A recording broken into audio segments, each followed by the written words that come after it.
Akan tausiah yang akan dibawakan oleh Bapak Ustaz Dr. Haji Muslifu SAG MHI.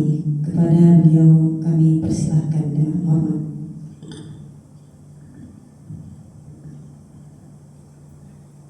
Bismillahirrahmanirrahim.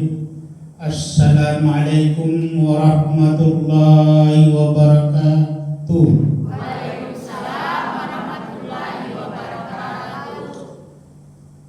Alhamdulillahillazi ja'ala rasulahu bil huda wa dinil haq liyuzhirahu ala kullihi wa kafa billahi shahida. Asyhadu an la ilaha illallah wa asyhadu anna muhammadar rasulullah. Allahumma shalli ala sayyidina Muhammadin wa ala alihi wa ashabihi ajma'in, amma ba'd. Qala Allah Ta'ala fil kitabil karim wa huwa asdaqul qailin. A'udzu billahi minasy syaithanir rajim. Bismillahirrahmanirrahim. Ya ayyuhallazina amanu taqullaha haqqa tuqatih wa la tamutunna illa wa antum muslimun. Shadaqallahul azim. Ibu-ibu Majelis Taklim Al-Mu'min yang sama-sama dirahmati dan dimuliakan oleh Allah Subhanahu wa taala. Pada sore hari ini kita sama-sama hadir di Masjid Al-Mu'min ini untuk melaksanakan kegiatan rutinis kita, yaitu pengajian yang alhamdulillah pada sore hari ini ya saya mendapatkan undangan giliran untuk kita berbagi ilmu. Tentunya apa yang saya sampaikan sebentar sesuai dengan kondisi saat ini kita berada pada bulan berapa dan tentu mendekati pelaksanaan ibadah haji. Oleh karena itu kita bersyukur kepada Allah Subhanahu wa taala karena pada sore hari ini Allah masih diberikan nikmat iman dan Islam, bahkan kita dipertemukan dengan bulan Zulkaidah ya. Bulan Zulkaidah ini sebagaimana digambarkan dalam Al-Qur'an itu ayat 36 yang bunyinya sebagai berikut. Inna indatas sururi indallahi asara sahran fi kitabillahi yawmal khalaqas samawati wal ardi minha arba'atun hurum fala tazlimu fihinna anfusakum. Ayat ini ditunjukkan kepada kita semua bahwa sesungguhnya Allah itu menciptakan jumlah hari atau bulan dalam satu tahun itu selama 12 bulan. Di antaranya 4 bulan dikatakan bulan haram dan berpasangan dengan bulan yang mulia atau diistimewakan oleh Allah Subhanahu wa taala. Dikatakan bulan haram itu diantaranya adalah bulan Zulkaidah yang sementara berjalan, yang ini hari masuk minggu ketiga minggu ini, kemudian Zulhijjah, Muharram dan Rajab. Jadi pada hari-hari ini kita dilarang untuk berbuat pelanggaran-pelanggaran yang disyariatkan atau yang diperintahkan oleh Allah Subhanahu wa taala. Dan apabila kita melanggar itu kita berdosa. Dosanya bukan dosa kecil, tapi dosa besar. Ya. Sebaliknya, pada bulan ini juga untuk melakukan perbuatan-perbuatan yang baik, termasuk peningkatan ibadah, yaitu salat, kemudian ibadah-ibadah sunat yang lain, hubungan sosial, itu juga dilipat gandakan pahalanya. Jadi oleh karena itu 4 bulan ini orang Arab pada waktu itu cuma duduk-duduk, ya, cuma duduk-duduk berdoa mengharapkan ridhonya Allah. Kenapa dilarang? Karena orang Arab itu kan dulu suka berperang, termasuk pada bulan Ramadan itu berperang itu. Kalau berperang tentu ada yang korban. Inilah Allah melarang dengan ayatnya tadi. Makanya itu kepada kita kembali menjadikan pelajaran kepada kita semua bahwa mulai bulan Rajab kemarin, bulan Zulkaidah, kemudian Zulhijjah, kemudian Muharram, itu diusahakan jangan kita melakukan dosa, ya, melakukan dosa karena dosanya seimbang. Kalau tadi pahalanya dilipat gandakan, maka dosanya juga dilipat gandakan. Makanya itu oleh Allah dilarang orang-orang Arab pada waktu itu untuk berperang. Nah, kalau kita menjadikan pelajaran sekarang ini adalah bagaimana untuk meningkatkan ketaatan kita kepada Allah Subhanahu wa Ta'ala, dalam artian tidak atau mengurangi atau tidak melanggar syariat atau yang diamanatkan oleh Allah Subhanahu wa Ta'ala. Jadi mohon maaf, ya, misalnya aturan-aturan dalam rumah tangga, biasa kita dengar di sinetron dikatakan di sana bahwa kewajiban suami itu adalah mencari nafkah, ya, dan memasak itu bukan kewajiban istri tapi kewajiban suami. Kita dengar itu, kemudian membersihkan rumah, mengepel dan lain sebagainya itu adalah kewajiban suami. Tapi kalau suami misalnya tadi kewajibannya antara memberikan nafkah, ya mohon maaf ada suami juga tidak memberikan sepenuhnya istri nafkah, ya, atau ada gajinya tapi dikasih nanti mau beli ini dikasih sedikit-sedikit, ya. Kalau terjadi demikian berarti suami itu tidak menjalankan sebagai suami untuk memberikan nafkah kepada istri. Tapi selanjutnya, kalau tadi tugasnya suami memasak, tapi kalau suami memerintahkan istri memasak, mencuci dan membersihkan rumah semuanya, kalau itu dilaksanakan dengan baik maka luar biasa pahalanya. Tapi sebaliknya menantang, itu berarti tidak menaati suami, berarti istri kembali berdosa lagi. Jadi oleh karena itu kepada kita semua, memang kewajiban itu bukan juga cuma sholat, ya. Apa yang diperintahkan mengenai wajib sebagaimana rukun Islam itu ada 5. Buniyal Islam ala khamsin syahadatin an la ilaha illallah wa iqamis sholati wa ita'iz zakati wa shaum Ramadan hijjul baiti man istata'a ilaihi sabila. Bahwasanya rukun Islam itu ada 5. Yang pertama mengucapkan 2 kalimat syahadat. Saya kira kita semua anak-anak kita dipandu supaya bukan asal mengucapkan tapi bacaannya itu betul-betul fasih. Makanya itu kalau dalam keadaan nikah ada saksi supaya didengarkan lafaznya yang diucapkan itu apa sudah fasih atau belum. Kemudian sholat 5 waktu. Sholat 5 waktu itu adalah kan sholat itu tiangnya agama, ya. Barang siapa yang melaksanakan salat berarti dia menegakkan agama.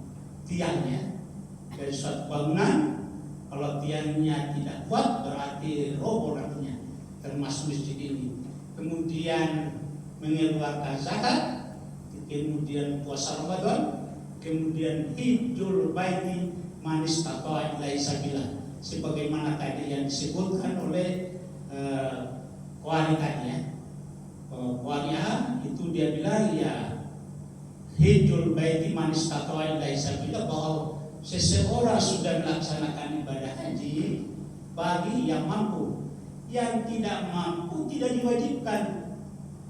Ya, tapi kalau mampu lalu dia sengaja tidak melaksanakan ibadah haji, maka dosanya juga besar. Jadi oleh karena itu kita kalau ada kemampuan ya setorlah ONH. Sekarang ini nanti puluhan tahun baru dapat porsi untuk naik haji. Ya kalau zaman-zamannya kita dulu ya, kalau orang mau naik haji, orang tuanya ditawarkan sama saya, mana saya ganti dulu nomor porsinya, silakan. Saya persilakan, karena naik haji itu memang harus ikhlas, kemudian nawai itu kita baik, sehingga di sana itu insya Allah terlindungi. Ya sebagaimana tadi dikatakan ya, jadi oleh karena itu di dalam bulan Zulkaidah ini hendaknya kita memperbaiki kualitas peningkatan ibadah kita. Sebagaimana tadi di awal mukadimah tadi, ya ayyuhallazina amanu taqullaha haqqa tuqatih wa la tamutunna illa wa antum muslimun. Hai orang-orang yang beriman, ya, bertakwalah kamu kepada Allah dengan takwa dan sebenar-benarnya takwa. Termasuk kita ini taat kepada suami, istri taat kepada suami, dan sebaliknya menghargai apa yang dilakukan istri. Itu adalah termasuk unsur ketakwaan kita kepada Allah. Jadi takwa itu bukan hanya semata-mata melaksanakan perintah Allah yang wajib, tapi yang sunnah pun kita laksanakan. Sekalipun yang sunnah itu tidak dilaksanakan mendapat pahala, dan tidak dilaksanakan mendapat dosa. Jamaah yang dimuliakan oleh Allah Subhanahu wa taala. Tentu dalam kaitannya dengan haji ini, ya bagi sekarang ini sudah gelombang kedua, di mana gelombang pertama harus ke Mekah dulu, Arba'in, kemudian sekarang sudah gelombang kedua, itu sudah pada kelas di Mekah. Ya, dan mereka tentu bagi Indonesia melaksanakan haji ifrad ya. Jadi haji ifrad ini untuk diketahui ada kaitannya dengan denda bayar domba ya. Jadi dua, ada bayar denda karena kita ini haji ifrad, di mana haji ifrad itu bebas karena ya jangan sampai ada pelanggaran-pelanggaran yang kita tidak tahu, maka denda itulah tadi yang menebus dosa-dosa kita. Kemudian menyembelih hewan kurban, jadi dua yang kita tahu. Lain kalau ifrad, ifrad itu berat. Mulai dari sini kita sudah pakai imrah, pakaian ihram, sampai selesai berlempar jumrah pakai terus, tapi pasti ada pelanggaran, tapi itu berat. Jamaah yang dimuliakan oleh Allah Subhanahu wa taala. Kemudian selanjutnya itu sekitar apa itu Zulkaidah. Kemudian kita berbicara kurban ya. Kurban itu bukanlah dagingnya ya, bukanlah dagingnya yang tebus kepada Allah Subhanahu wa taala dan darahnya, tapi adalah ketakwaan kita kepada Allah Subhanahu wa taala. Bagaimana kita untuk menimbulkan ketakwaan kepada Allah Subhanahu wa taala?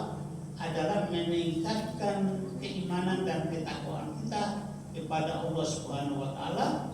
Tentu dengan berkorban itu kita harus ikhlas. ikhlas ya. Ada orang berkorban hanya ikut ikutan. Ya. Jadi oleh karena itu kepada kita semua, kita berkorban itu harus berangkat dari niat, ya, niat. Innamal a'malu binniyat wa innamal likulli imri'in ma nawa. Bahwa seseorang untuk melakukan kebaikan atau ibadah atau berkorban untuk mendekatkan diri kepada Allah Subhanahu wa taala, di samping dengan ikhlas tidak ada beban dalam hati, juga harus niatnya baik. Kalau niatnya baik, Allah belum kita melakukan, Allah sudah mencatat, oh ini sudah berniat baik. Makanya itu kepada kita semua, jangan ada terpaksa, tapi harus ikhlas. Kalau ikhlas itu tentu kembali juga kepada kita bahagia, senang, ketemu sesama, saling menyapa, saling memberi salam, saling memberi jawaban. Sehingga dengan demikian insya Allah kita akan memberi keselamatan di dunia dan di akhirat. Kemudian berdasarkan ayat firman Allah dalam surat Al-Hajj ayat 37, lan tanalullaha lahumuha wala dima'uha walakin yanaluhul taqwa minkum.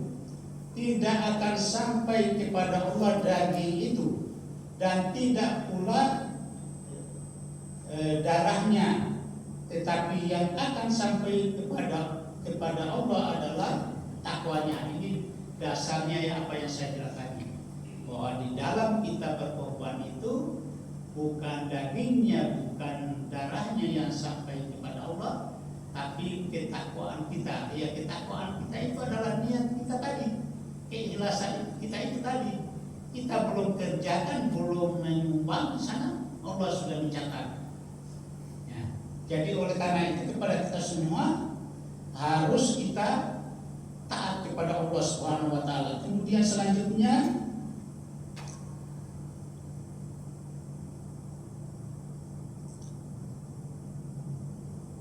ada beberapa hal yang perlu kita mengambil manfaat dalam berkorban. Yang pertama, meningkatkan keimanan kepada Allah Subhanahu wa taala. Jadi dalam hidup ini untuk meningkatkan sebagaimana yang dilakukan oleh Nabi Ibrahim, ya, dia cuma lewat mimpi. Lewat mimpinya itu untuk menyembelih anaknya Ismail. Lalu Ibrahim minta pendapat kepada anaknya, namanya musyawarah dengan baik. Oh, gimana anak? Saya dalam mimpiku saya akan menyembelih engkau. Lalu anak ini ikhlas, kalau memang itu perintah, ya silakan untuk menguji. Jadi singkatnya rupanya dilihat keikhlasannya Nabi Ibrahim, apakah dia terima atau tidak, apa rela untuk menyembelih anaknya. Sehingga anaknya, ya silakan Bapak, insya Allah nanti kita ketemu di yaumil qiyamah. Begitu disetujui, oke, maka digantilah secara simbolis untuk menjadi menyembelih hewan domba. Nah, jadi oleh karena itu ya, itu semuanya adalah ujian. Ujian itu ya kita terima dulu, jangan dulu kita ya menantang. Jamaah yang dimuliakan oleh Allah Subhanahu wa taala. Kemudian dinamakan rasa kasih sayang ya, dan empati. Ya, jadi kalau kita membagi setelah disembelih itu hewan tadi, untuk siapa itu? Kepada orang-orang yang berhak menerimanya, supaya kita itu ada rasa simpati untuk berbagi. Jadi rezeki yang diberikan oleh Allah itu dengan kurban ini sebagai rasa syukur kita bagi-bagi kepada orang yang berhak menerimanya.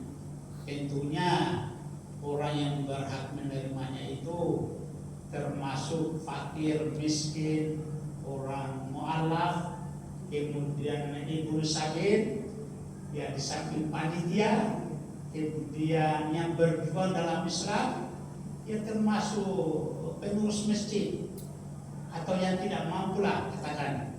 Kemudian menanamkan rasa kasih sayang terhadap sesama manusia. Kemudian selanjutnya adalah melatih kedermawanan sehingga nantinya setiap saat kalau kita sudah hati kita itu sudah berpaut mendekatkan diri dan mengharapkan ridhonya Allah, sehingga kita selalu ada dermawan. Sehingga dalam hadis dikatakan bahwa setiap orang bagi yang mampu itu diwajibkan bagi yang mampu untuk mengeluarkan untuk berkorban, ya. Sehingga dalam hadis lain, jangan kamu mendekati tempat ibadah kalau kamu tidak rela untuk berkorban. Sehingga dengan demikian sebenarnya korban ini adalah untuk mensucikan hati kita dari sifat-sifat kebinatangan, rakus, penindasan dan lain sebagainya. Saya kira untuk pembuka ceramah pada sore hari ini demikian, dan mungkin ada yang mau ditanyakan lebih bagus lagi, saya kembalikan kepada moderator. Untuk sesi selanjutnya, sesi tanya jawab, sekiranya ada ibu-ibu yang ingin bertanya, kami persilahkan.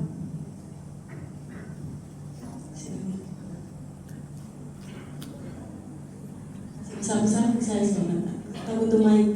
Bismillahirrahmanirrahim. Assalamualaikum warahmatullahi wabarakatuh. Waalaikumsalam warahmatullahi wabarakatuh. Yang kami mau tanyakan itu maksud, yaitu apa maksud la syarikalah? Artinya tidak ada sekutu baginya, ya. Tapi bila diterapkan dalam sholat lima waktu, Amin.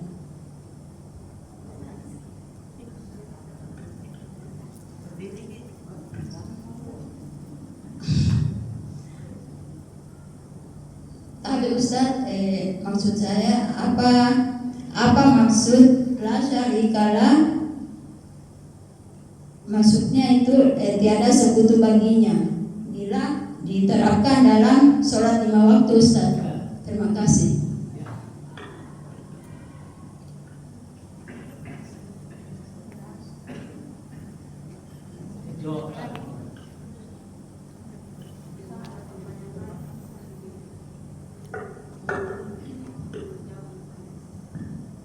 Ya, baik, bagus sekali pertanyaannya. Pertanyaannya ya, dalam sholat selalu kita menyebut la syarikalah, lahul mulku wa lahul hamdu, yuhyi wa yumiitu wa huwa ala kulli syai'in qadir.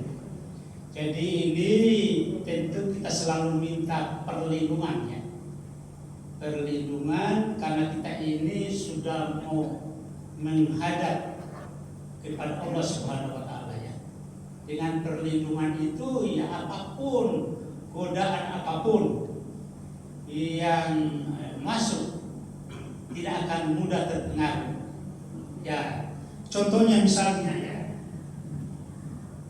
pada waktu kita dari rumah, kita tinggalkan rumah, mungkin tadi kita memasak, ada persoalan keluarga atau macam-macam lah, sehingga tiba di masjid itu, pamannya kita sembahyang di masjid atau di rumah, tidak takbiratul ihram Allahu Akbar, itu biasanya masih terpantul tadi persoalan itu tadi. Maka inilah kita berlindung. Akhirnya pokoknya tidak usah terganggu, jalan saja, baca saja sesuai seperti la syarika lahu lahul mulku wa lahul hamdu yuhyi wa yumiitu wa huwa ala kulli syai'in qadir. Jalan terus dan pada akhirnya akan memberikan ketenangan. Tidak jadi tadi itu sebenarnya setan yang akan menghasut kita, menggoda kita supaya terganggu. Tapi kan banyak orang karena gara-gara itu diulangi lagi, gara-gara itu diulangi lagi. Apa jadinya? Kalau di masjid ini saja imam Allah Akbar sudah sambil jalan pada akhirnya konsentrasi kita tertuju. Jadi oleh karena itu ya fokuskan perhatian.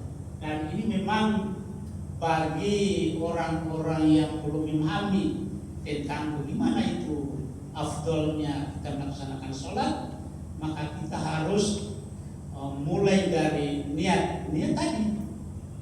Karena kita ini sudah niat, karena sebenarnya dalam sholat ini ada wajib-wajibnya. Pertama niat, yang kedua baca Al-Fatihah, yang ketiga membaca salawat kalau tahiyatul itu, dan menjawab salam ke kanan ke kiri. Yang lainnya itu sunnah. Tapi namun demikian diperbaiki bacaannya. Jangan gara-gara karena sunnah biar salah, ya mohon maaf ya. Ada imam, ya bukan imam di sini, imam yang ada di sana itu misalnya sami Allah liman hamidah, itu ya benar. Tapi dia mengatakan sami Allah liman hamidah, tidak ada danya itu panjang. Coba buka di internet, salah. Tapi saya di belakangnya subhanallah, subhanallah. Tidak ada yang komentar, baik imam apalagi jamaah yang tidak mengerti. Ya.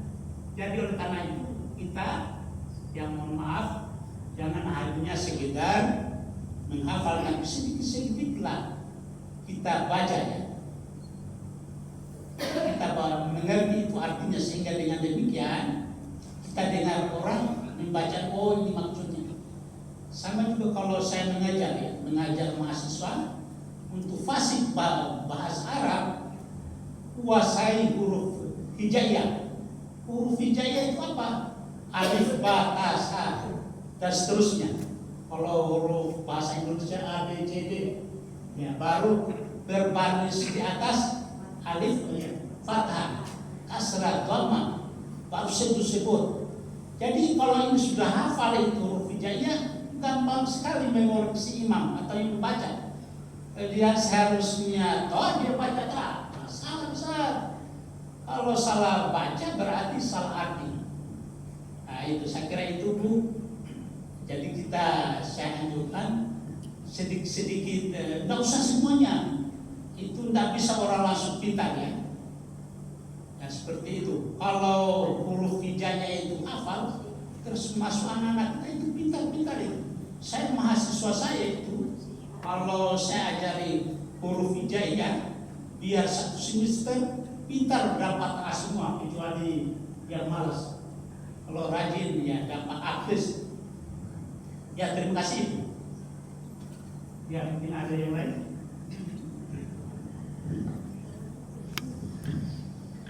Ya. Bismillahirrahmanirrahim. Assalamualaikum warahmatullahi wabarakatuh. Waalaikumsalam. Terima kasih Ustaz atas kesempatan yang diberikan. Mungkin Ustaz, pertanyaan saya adalah dari tema yang dibawakan tadi Ustaz. Pertanyaan saya Ustaz, seringkali kita melaksanakan salat misalnya tahajud atau sunat lainnya jalan. Misalnya tahajud 4 rakaat, ya. Apakah setiap 2 rakaat itu kita adakan niat lagi ataukah sekaligus kita niatnya bilang saya niat salat tahajud 8 rakaat misalnya, ataukah per 2 rakaat itu kita ini. Makasih Ustaz. Assalamualaikum warahmatullahi wabarakatuh. Ya sebagaimana tadi yang kita dengarkan bahwa segala sesuatu itu harus ada niatnya. Tapi dalam niat itu ada tuntunannya. Tuntunan dalam artian bahwa kalau kita salat tahajud, ya saya itu bagi kalau misalnya kurang fit. Misalnya ibu batuk atau tidak sehat, karena saya insya Allah tiap malam tahajud itu 2 versi, jangan 1 kali 8 rakaat, paling tinggi itu 4 rakaat. Itu di Indonesia banyak 4 rakaat, itu sudah sepakat para ulama boleh. Tapi kalau di negara-negara Arab itu 2 rakaat, di Indonesia itu banyak 4 termasuk saya ya, karena ada besar. Contohnya misalnya usalli sunnat tahajud arba'al hadin lillahi ta'ala. Adapun nanti ada tambahan-tambahannya itu terserah ibu, itu level-levelnya. Tapi intinya seperti itu. Bahkan ada orang dia berbahasa Indonesia, tapi supaya lebih khusyuk. Ya, saya ya misalnya kita kalau mau bangun itu pakai alarm supaya tertib. Maksudnya dengan alarm itu misalnya jam 2 kah, jam 1 kah, atau jam 3. Maksudnya dengan alarm itu perkenalkan bahwa sudah persiapan sholat tahajud. Kalau mau tertib, kan kalau tidak ada itu kadang hari sholat sebentar, besok lagi, ya malas-malasan lagi.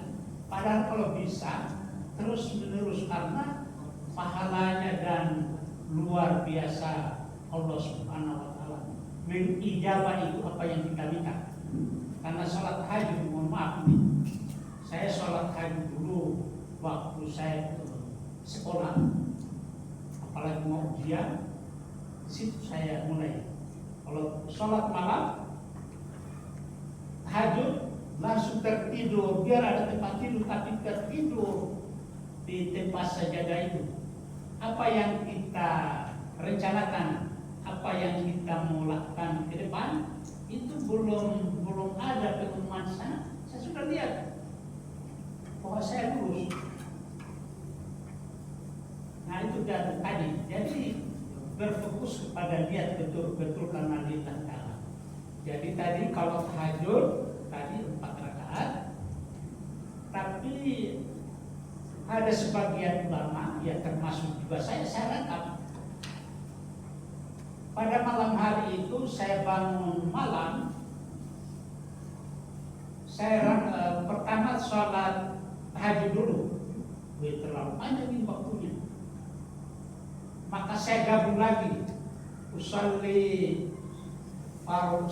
sunnat tahajud, sunnat wudu, sunnat taubat, sunnat istikharah, sunat hajat, 4 rakaatin lillahi ta'ala. Berapa rakaat ya Ustaz? 1 dia. Berapa rakaat? 4 rakaat, tergantung 4 rakaat. Kalau 2 rakaat lagi, saya bilang wah ini saya atur lagi. Lebih baik tahajud tersendiri, tahajud sendiri. Tapi bisa nanti kalau ada ustaz lain kan namanya diskusi. Ini juga gunanya kita diskusi. Karena bukan cuma saya juga, pendapat ulama dan saya laksanakan seperti itu. Kemudian terlalu panas, sebaiknya ini tahajud tersendiri. Karena dalam ayat fatahajjadu ya, wa minal laili fatahajjad bihi nafilatan lak asa ayat asakaroka maqama mahmuda. Maka bangunlah sholat malam sepertiga malam, dan hasilnya Allah akan memberikan pengampunan, memberikan rezeki, melancarkan segala usaha kita. Maka saya bagi 2 sholat malam itu. Yang pertama, saya berniat 2 rakaat dulu. Kalau tadi sholat tahajud 4 rakaat, kalau mau 8 tambah lagi 4 rakaat. Kalau sholat sunat yang lain 2 rakaat. Contohnya, usalli sunnat al-wudu, ya, sunnat taubat, sunnat istihara, sunat hajat, rakaataini 2 rakaat karena lillahi Allah Akbar. Tapi kalau tidak tahu bahasa Arab, itu bisa bahasa Indonesia.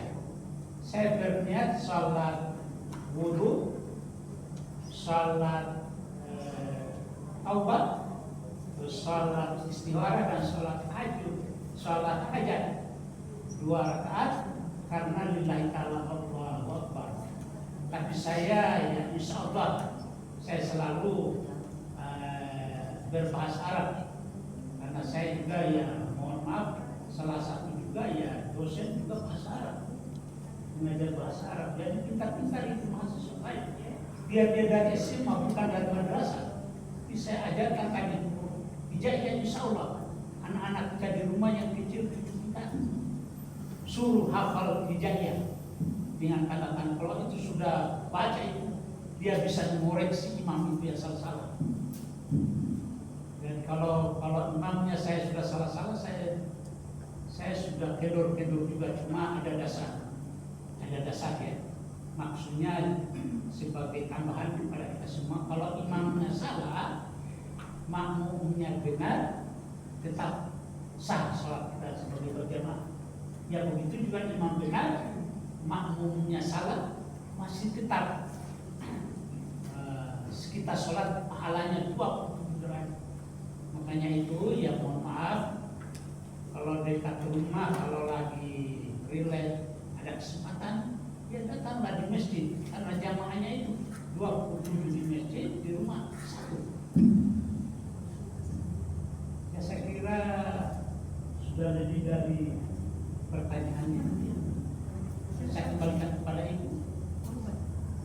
Ya kalau ya, satu lagi ya. Silakan.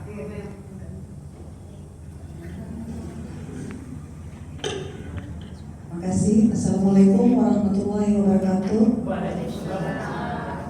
Pertanyaannya mengenai kurban Pak Ustaz. Bagaimana hukumnya kalau kita berkurban atas nama orang yang sudah meninggal? Apakah dagingnya bisa kita makan atau bagaimana? Atau dibagikan habis? Ya, terima kasih. Ya, tentu ini tentang kurban, banyak dipermasalahkan. Ya, mohon maaf.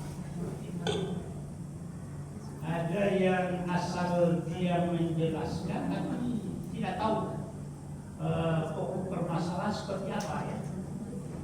Ya kita ketahui misalnya almarhum sebelum almarhumnya dia pernah berjanji saya mau kurban, tapi tidak sempat berkorban sudah dipanggil oleh Allah Subhanahu Wa Taala. Itu tetap dimasukkan pada panitia bahwa ini kurbannya ini karena pernah waktu dia meninggal dia bilang saya korban, tapi tidak sempat sudah meninggal. Ya sekarang orang yang sudah meninggal, tapi kita korbankan.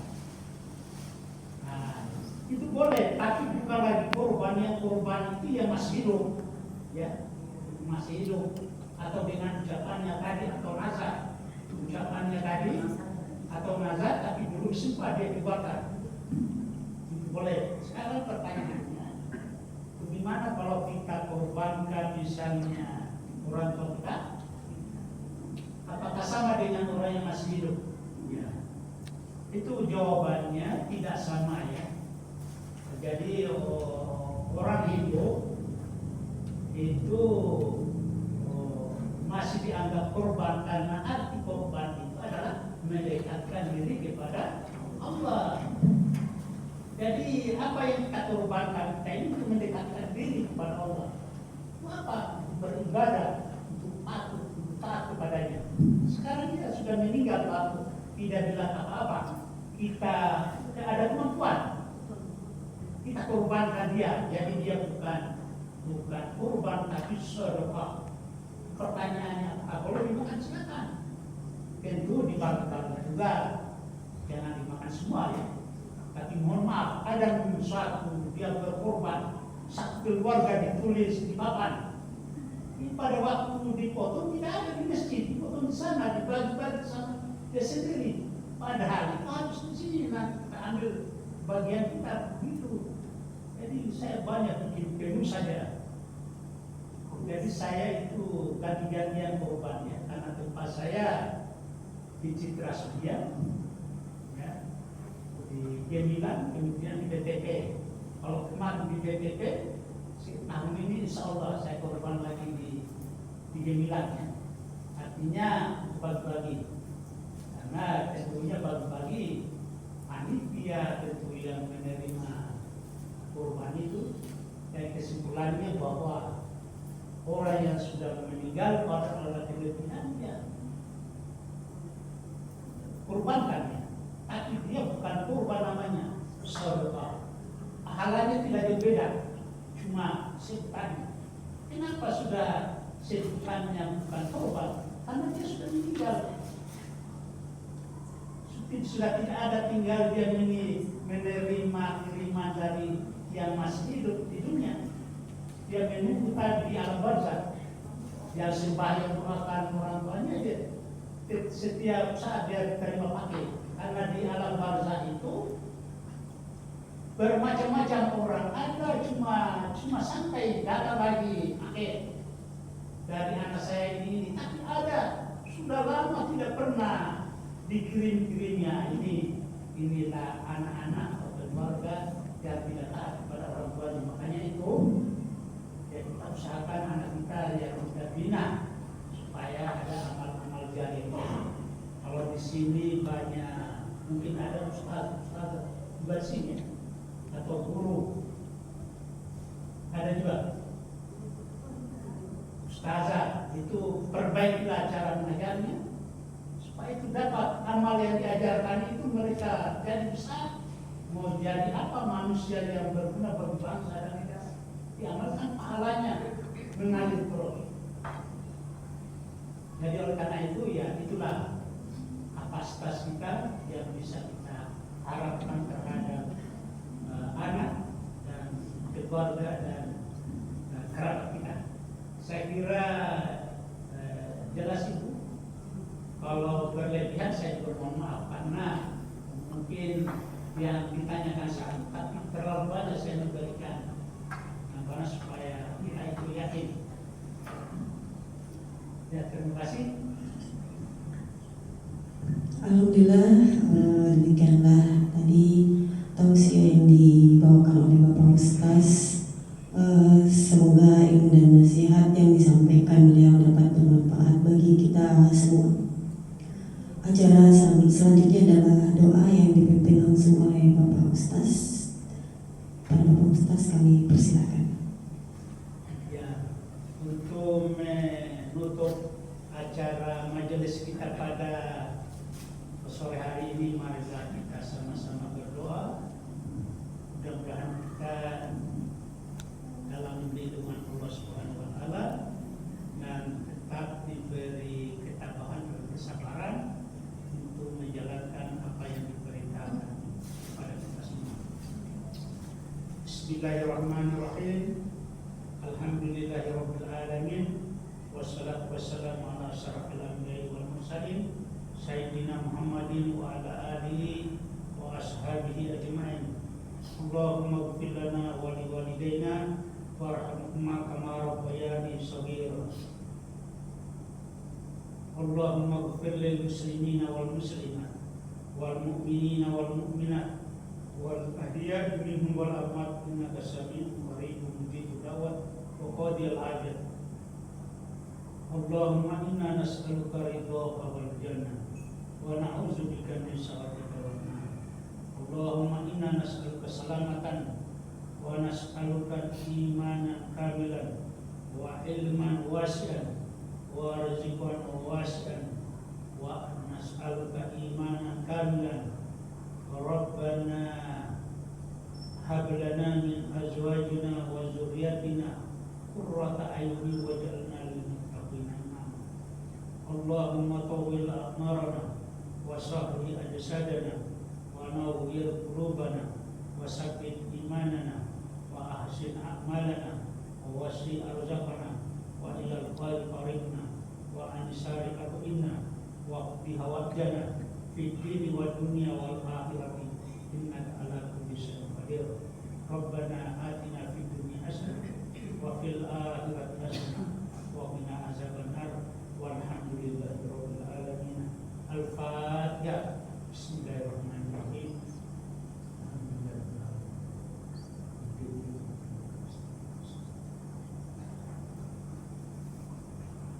Demikian acara kita pada